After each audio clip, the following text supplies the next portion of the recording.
ये रही एक लंबी, रोचक और नैतिक शिक्षा देने वाली कहानी।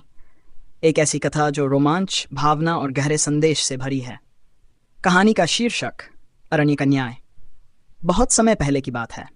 प्राचीन भारत में एक विशाल वन था जिसे सत्यवन कहा जाता था। इस जंगल में मनुष्य कम ही आते थे, परंतु जानवर, पक्षी और वन देवता सभी उसमें स्वतंत्रता से रहते थे। इस वन का एक नियम था, जो सत्य और न्याय से विमुख होगा वह स्वयं ही नष्ट हो जाएगा। दो राजकुमार थे, आर्यन और सुदर्शन, दोनों सौतेले भाई, एक ही पिता पर दो माताएं।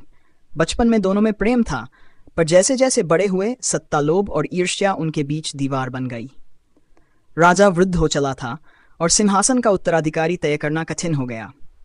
एक दिन राजा ने घोषणा की, जो भी मेरी अंतिम परीक्षा पास करेगा वही अगला राजा बनेगा। तुम्हें 7 दिन के लिए सत्यवन वन में रहना होगा, बिना हथियार, बिना सेवक, केवल अपनी बुद्धि और साहस के साथ। दोनों राजकुमार जंगल में प्रवेश कर गए। सुदर्शन के मन में लालच था। वह जंगल की रहस्यमयी जड़ी बूटियों को चुराकर धन कमाने की सोच रहा था। वहीं आर्यन जंगल के प्राचीन नियमों को समझने की कोशिश कर रहा था, जानवरों से संवाद कर रहा था, पेड़ों की रक्षा कर रहा था। जंगल के बीच में एक बूढ़ा साधु मिला। उसने दोनों से प्रश्न किया, यदि एक हिरण घायल हो और तुम्हारे पास केवल एक औषधि हो, क्या तुम उसे दोगे या अपने लिए रखोगे? सुदर्शन बोला, मैं राजा बनूंगा, मुझे जीवित रहना है। आर्यन बोला, यदि मैं राजा बनने के लिए भी निर्दय बन जाऊं तो ऐसा राज्य व्यर्थ है। बूढ़ा साधु मुस्कुराया और गायब हो गया। परीक्षा की रात, छठे दिन भयानक तूफान आया। सुदर्शन एक गुफा में छिप गया और वहां एक नागिन को मार डाला, जो असल में वन देवी का रूप थी। वहीं आर्यन ने एक घायल बाघ के बच्चे की देखभाल की, भूखा रहकर भी उसे भोजन दिया।